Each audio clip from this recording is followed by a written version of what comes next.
I got the horse right here, the name is Paul Revere, and here's a guy that says if the weather's clear. Hello, racing fans, and welcome back to another edition of Handicapper's Corner, brought to you by the Derby Bar and Grill. I'm Mike Keds, along with Drew Forster. We're going to go through the Saturday, September the 21st races at Hastings. The first race to go at 150. The feature event is the Sadie Diamond Futurity for 2-year-old Canadian-bred fillies, going 6.5 furlongs. Of course, they're all BC breds, but that'll be race number 2, as Infinite Patience has kept the field down to a minimum. Only has 4 challengers this afternoon. The undefeated daughter of Sun Gold. That'll be in race 2 of the feature event. 4 straight. And as you mentioned, 7 races. They do have 7 races on the Saturday and Sunday cards this week. Girls Futurity on Saturday, as Mike mentioned, boys on the Sunday. Kicks off with a maiden 16, 3 and up, going 6.5 furlongs. Field of 6. I went to reprimand here. Was claimed for 8,000 by John Snowbrand. Second that day to Little Group. Came back, pressed the pace. I thought ran a good, respectable race. In the maiden 25, in for 16. I think reprimand is tough. I put in Jack Don't Drink. He's coming out of I like him because he's coming out of, I think, an even tougher 25 with Vola Veloce, Irish Charlie, Nice Brown Girl. That was a live event. Nice Brown Girl came back to run really big after that. Jack Don't Drink, Jose Asensio, our good friend Rob Maben in the second spot, and I threw in Irish Charlie, Phil Hall, George Gilbert, Enrique Gonzalez. Race 2 back for 25 was much a better race. I don't know what happened to him last time, but I know that one kind of scares me off. That's why I put him in the 3rd spot. But still a horse that is eligible to win this in a pretty wide open race, 4-3-5. It is a wide open race. I mean, there's quite a few of them that could win it in here. I agree with you. I landed on the 4-horse reprimand. Didn't get any luck with the trip. First run off the claim was 3 wide the entire race. Kind of rated the horse. I don't know if the horse really cared for that. And he ran on okay, but I mean, Fort Langley and Nice Brown Girl were just a little better that day, and I Kissed Ivy just came and got reprimand for 3rd, but I thought reprimand ran a good race. You Don't Own Me is the other speed in the race. Looks like there's not a lot of speed, which will be nice for reprimand, and also for You Don't Own Me, who had no position in that same race as well, and maybe I haven't got him on the top 3, but he could be an interesting player being the inside speed. But I like reprimand to defeat the 5-horse Irish Charlie. I have no explanation for his poor performance last time. Hopefully he rebounds, and the Irish Charlie at the surface 2 starts back maybe it's going to be dangerous tough, then. And I agree with Jack Don't Drink. Jack Don't Drink had a tough trip from an outside draw. He's another one that could come running on late if there is some pace pressure, but I like him to be in the try. 4, 5, and 3. I like reprimand to kick things off. Second race is the $100,000 Sadie Diamond Futurity. You have a clever pick in here? You go. No, nothing clever. I got nothing. I got nothing. I will tell you this: both of our picks, should she win, will pay $210. Yes, Infinite Patience has just been spectacular. She's been brilliant, and she just gets to the front, and just toys with her competition, and but they're 2-year-olds.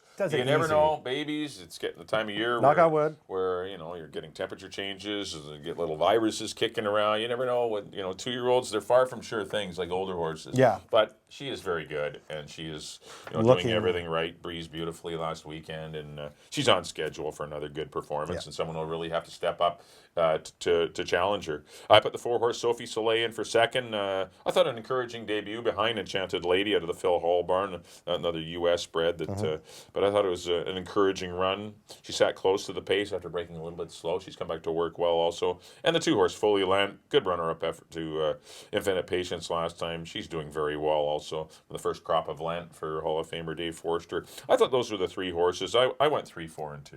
I got the same horse. Obviously, Infinite Patience on top. I mean, I don't know what it is here about fillies, but it seems like we always get these dominant fillies. The boys' races are always pretty wide open.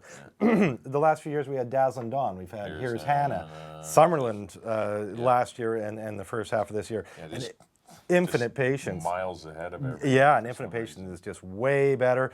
I did put Fully Lent in 2nd. I thought a good race behind Infinite Patience last time. Didn't try and engage her.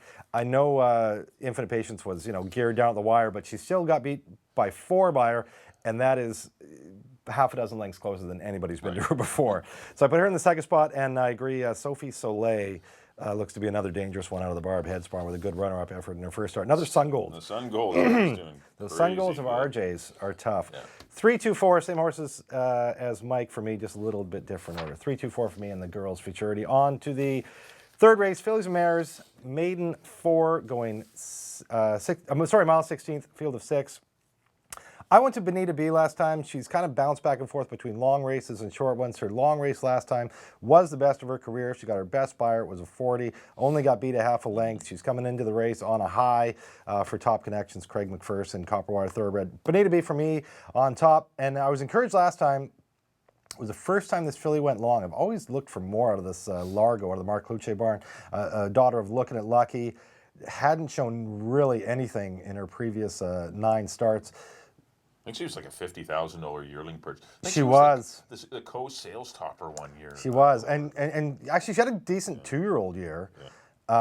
But then her 3-year-old year, not much. And this year, not much, until she went long and ran second last time. Top Connections, Mark Cluche and Amadeo Perez. I put her in second. And I threw in Her Every Wish. Did get claimed last time. Had no reason to run second last time. Took the drop down to 4,000. Was heavily favored. Ran second. Leary Seisha on aboard now. I'll throw her in the try. I went 2-1-5. I have the same 3 horses. Bonita B was chasing a hot pace, or chasing a reasonably hot pace. Largo was setting the hot pace. The track was extremely slow. The Derby week times were like 3 seconds slower than normal. The track was like it seemed like it was deep, and it was just tough on horses on September 6th and September 7th, especially September 7th. It was a tough track, and anyone near the lead usually didn't hang on, and these horses did really well after setting. For this caliber, 48 flat is a very fast. That's decent. You're right. That was faster than 5-Star General, faster than, that ran the same day in the Derby. Exactly. These horses ran fast, and I know the final time was very slow, but a 2-1-5, I agree. Those are your horses. Her Every Wish coming back in just 6 days, but she was the heavy favorite. At least she gets in light. Right, with apprentice Leary Seisha. Gets the weight off. On to the 4th race. Got some $4,000 claimers here. Fillies and mares. Haven't won a race this year. A non-4 lifetime, going a mile and a 16th. I didn't see a ton of speed in here, and I haven't really followed this horse a lot, but I'm going to try the 4-horse PG Star. Chased a pretty decent pace last weekend, and just ran an even race under Jose Gomez. He will be back aboard. He's done a lot of morning work for Mark Cluche, so he's going to give him a shot. His mile 16th races, I think, are his best ones, or her best ones, when she can get on the lead and get comfortable, relax. And her race 3 back when losing to Commercial Appeal, defeated Free and Fast. She's defeated a lot of these horses in the past, and I just think there's something to like about her, only because she's going to be the lone leader. And I like her to win it over the 2-horse Our Revelady, who is knocking on the door again. Won 2 of her last 4, almost made it 3 out of her last 4 last time. She was. I thought she was a winner last weekend. Just got outgamed by Amarcito once again last weekend. But Our Revelady, she's alive at a mile and a 16th. And I put the 6-horse Union Obsession, who really, I think, seems to want to go long. Her best races in Kentucky and Indiana and Ellis Park there were going along. And she's been sprinting here. And I think the stretch out will help her. Amadeo Perez rides. I thought those were your horses, 4, 2, and 6. I did go to Our Revelady, the Terry Clyde barn. Terry Clyde having a great year, batting 21%. Just got beat ahead. As you mentioned last weekend, at the head of the lane, I just swore she was a winner and just couldn't get by Amarcito. She's ran this distance once. She won. And over a wet track, which I'm guessing it's going to be sloppy this weekend, 3 starts. Muddled weather conditions. A win in 2 seconds. So she's good going to the distance. She's good over a wet track. She's just missed. She gets Enrique Gonzalez, the leading rider. Our Revelady for me on top. I agree with Union Obsession. I feel it looks like she wants to go long out of a top outfit for Mark Cluche.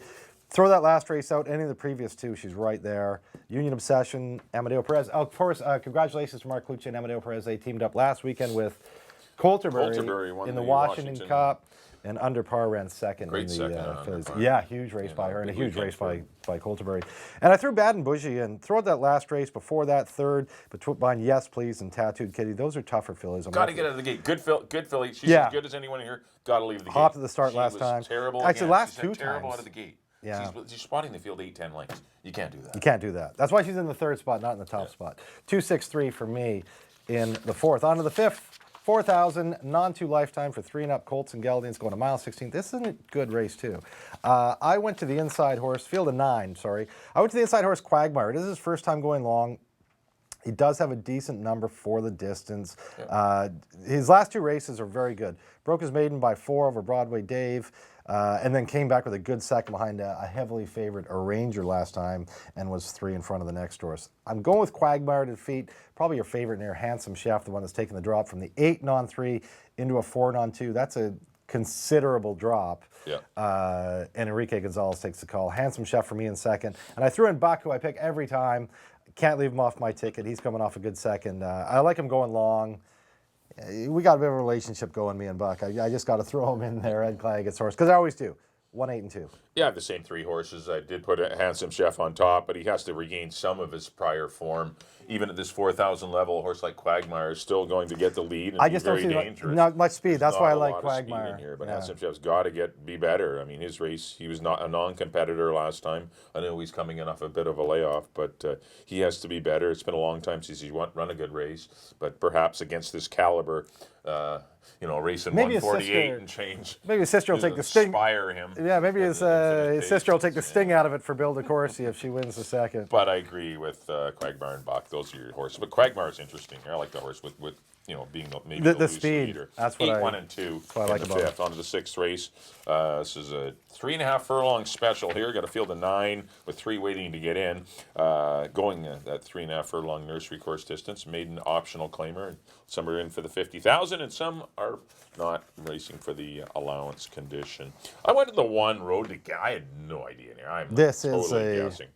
All button. Road to Galliano. Lisa's coming out of a race that did produce some nice horses. Catch a Cougar, who of course is a 2-time stakes winner. Porter Gent has been knocking at the door. Decent horse, He's stakes placed. Porter Gent. Yeah, decent horse. And was placed again in the maiden allowance race recently. And Action Wanted. That race was back in June. Obviously, maybe a shin cropped up or something. Yeah. A little minor nagging 2-year-old problem. He's freshened up and he's been working well. Gets the rail. Romario Saunders does some morning work for Julie Wicks, and wouldn't be surprised to see this one do very well. Have Put the some 9-horse Pippa, a couple of fillies in here, in for second. Dino does very well with his baby. Very good with all his horses. But Alex Marti, nice final work there, and 48 and 1 out of the gate.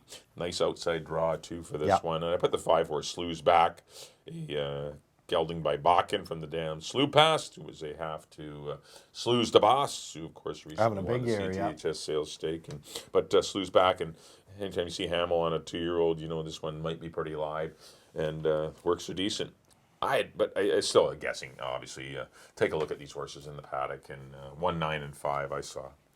You did this to me a few weeks ago. You picked one on the also eligibles. Okay, I think it was go ahead. Synergy. It's allowed. Wasn't it Synergy? Yeah, I did. On I the picked the also 12 eligibles. Didn't get He didn't get in. No. I'm taking. He won next time. He did. So I did validate somewhat my yes, bet. you were right. You're right, but you didn't get in that race. I'm doing it this race. I'm taking the 10. Devil of a Deal out of the Mark Kluche barn, a homebred for Ole Nielsen. 2-year-old daughter of Devil in Disguise. Looks like she can run 35 and 4 out of the gate. That's a nice work back on September 1st. And I like the fact that if she draws in, which I think she will, the fact that Mark has 2 in here, if she draws in, then she's on the outside, and that's a good draw for a first-time starter. This is a half to Notice, who is very good at 2. I'm going with the outside horse, Amadeo Perez, Mark Kluche, hoping it draws in. Devil of a Deal. I put Sunday Dancer in the second spot. Top connections, Phil Hall, Enrique Gonzalez, George Gilbert. This is a half to Go for Guinness, who is a nice horse. Nice long string of works. He's a Lent, which I like. The Lent 2-year-olds are running amazing. Sunday Dancer for me in second. I agree with Slews back, the half to Slews to Boss. Another Bakken. Bakken is an interesting stallion too. He's got a live horse in the Futurity this weekend. Bactura. So, and as you mentioned, Hamill aboard for Robbie Anderson. Slews back. 10-8-5 for me. I'm going with the also eligible on top. On to the nightcap. 3 and up. 8 non-3. Going 6.5 furlongs. Field of 6. The big dropper here, Spokane's Gem, looks to be pretty tough, coming off a good third behind Demerara. The chances are drop down to 8,000 last week and absolutely dust them. Spokane's Gem for me on top. This might be a best bet of the day type thing, because everybody else seems to be coming up, or has just been running okay at the $8,000 level. Spokane's Gem on top, a Little Groot. Horse that broke its maiden impressively for the last time. 4 top connections, Mark Kluche, Richard Hamill. Little Groot in second, and it should be the pace, the one that they have to run down, although I think Spokane's Gem will be right on the outside. And I threw in Aurora de Oro. a good third last time behind a Ranger and KK Gold. Just a horse that always seems to be right there for Kerry Raven, who's had a good year.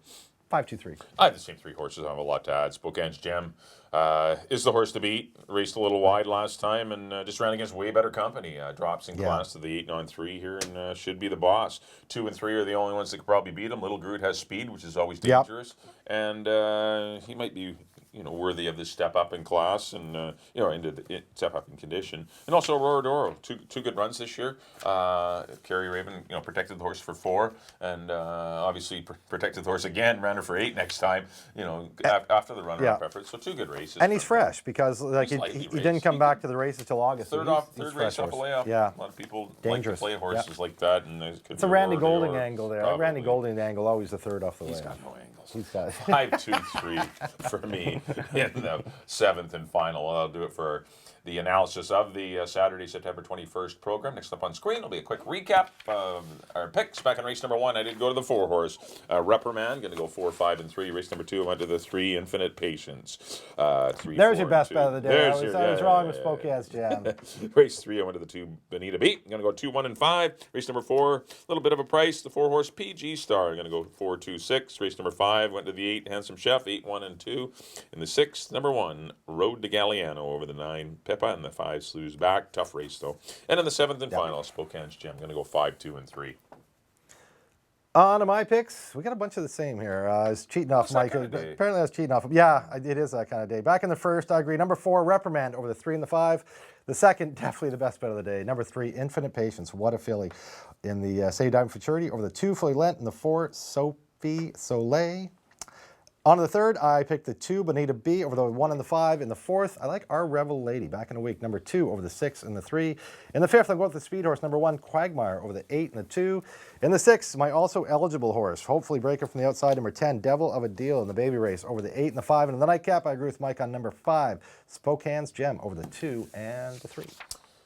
All right, thanks everyone for tuning in to Handicapper's Corner. Hopefully you enjoyed the show. Hopefully you got a little insight into the Saturday program. Hopefully the weather holds. And right now, as of taping on Thursday, the track is fast. Is it really? It is. It's kind of a. It was actually the track was very good this morning. It wasn't a hard fast. It was you think it would be graded and nice bounce and to it. it did sound nice, and the track was nice as of today. I'm supposed not to get muddled conditions. Yeah, it's supposed to be sunny and then cloudy, a little bit of rain maybe. I'm gonna have my raincoat with me. I know it's definitely. I can tell you that. Got to have a plan A and a plan B. Yes. Anytime in Vancouver in September. But our next live card will be Sunday, September the 22nd. We have 7 races on tap, including, as Drew mentioned, the $100,000 Jack Diamond Futurity. It's going to be a good one. Be a great card on Sunday as well. On behalf of Drew, thanks everyone for tuning in. We'll see you next time here at the Derby Bar and Grill.